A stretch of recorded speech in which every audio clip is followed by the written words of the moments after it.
This video will not take up too much of your time. I'm just going to make these rather brief from now on. But I'm bowled over by this particular album. People have talked about, you often hear tales of what certain albums from British rock guitar groups, guitar pop groups, Beatles-esque groups from the 80s onwards, how amazing these albums are supposed to be. And you think, how can these albums compete with the best jazz albums or the best progressive rock albums or even the best post-punk albums, or all the variety of effects and musical proficiency on those albums and the odysseys and the production experiments?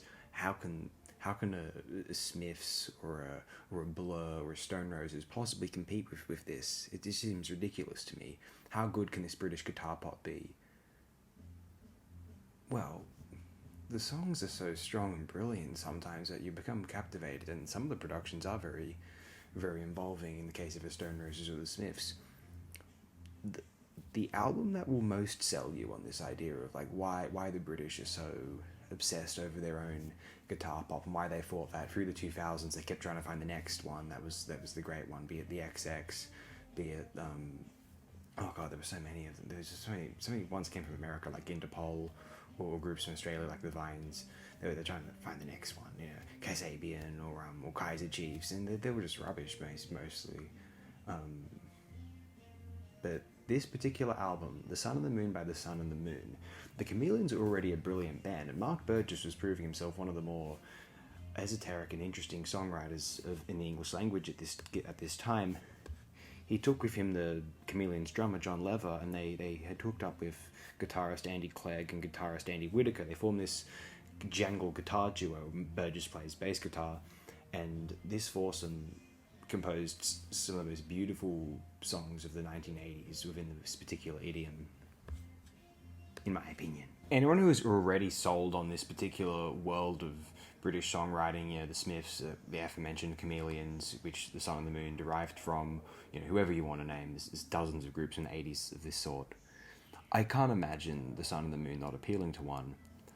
But even to those who are yet to be sold on this sort of thing, maybe you turn your nose up at the things like the Smiths and the Cure and the Stone Roses, Blur, it is what it is. Some of the critical snobbery toward it, especially how the snobbery toward these little acts. Andy Edwards outlined it brilliantly in this one video. Of course he did. Of course he would.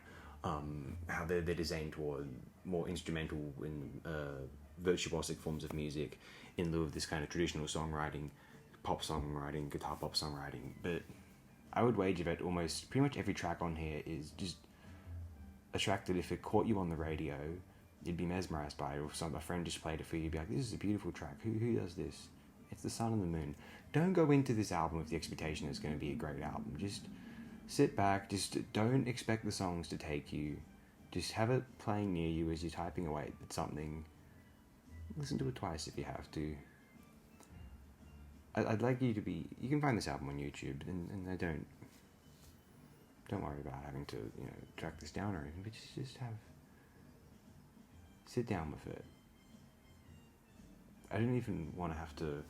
I can't dissect these things as pieces of songwriting, but the catchiness of these choruses, the beauty of the fade outs, and some of these kind of silly response outros, but it's as good as the genre gets as far as I'm concerned. The idea of an album being this all-encompassing, grandiose thing is kind of perhaps overstated. I mean, at the end of the day, it's just a collection of songs, right? Obviously, some albums, you've got a Dark Side of the Moon, a Lark's Tongues and Aspic, whatever you want to name, even something like Tool and Nemo, plenty of albums try to be more than the Cure Disintegration. Some of these don't work necessarily. Exile on Main Street or Physical Graffiti, the White Album. They want to be more than just a series of songs. They want to be this kind of odyssey experience, something like a novel or, this indescribable artistic voyage, not like the set parameters of the film's frames or the composed sentences of a novel. Instead, it's something that the recording artists have created this canvas and of songs. We've placed it in a certain order, and it's the listener that decides that the sequencing and the songs mean something to them. how many love songs were composed in mind for a love that they weren't with them for like in 2 years they were divorced, you know, and yet so many people look to those songs and they go, oh yeah, that's our song, you know, even though that song may have come from a place where the author of the song years later thinks, it's coming from a place of naivety. Ray Davies, years later, he thinks about, you ask him about Waterloo Sunset, he goes, it wasn't that great, I was just a naive young kid. And it's like, maybe that's true, maybe he just put words together in a certain order, but the fact that it resonated with everyone else, I mean, that song's just beautifully arranged and sung and everything else, like, you could have had those lyrics in a less memorable, less well arranged, or like a worse singer, and maybe it wouldn't have been as memorable. That's fair to say. So maybe that's what Ray Davies is thinking. I don't know. I think these songs, but even the production on this album is very strong. But the way it's less about the production selling the songwriting on the album, and the production, more like the production extenuates the songwriting on this album to an insurmountable degree. And this album is just a series of songs, and yet it manages to feel like one of these great odysseys that a Like Songs in Aspic or a Dark Side of the Moon or The Wall, you know, Gentle Giant Octopus, all these things set out to be more than just a series of songs. But just a series of songs manages to evoke this very same feeling.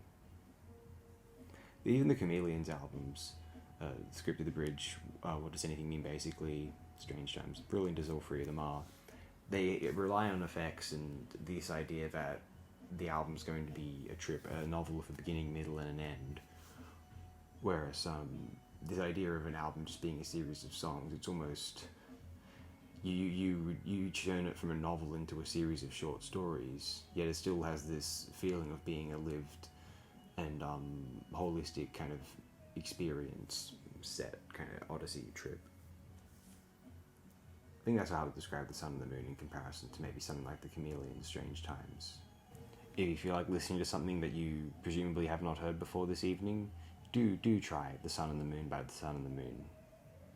Open your ears, and I sincerely think you, unless you have a particular distaste toward what's to say, upper middle class whining from young British males. I've read in at least one YouTube comment. I read a YouTube comment that was mocking of Martin Popoff listing The Chameleon's Strange Times as one of his 10 favourite albums on a Sea of Tranquility video.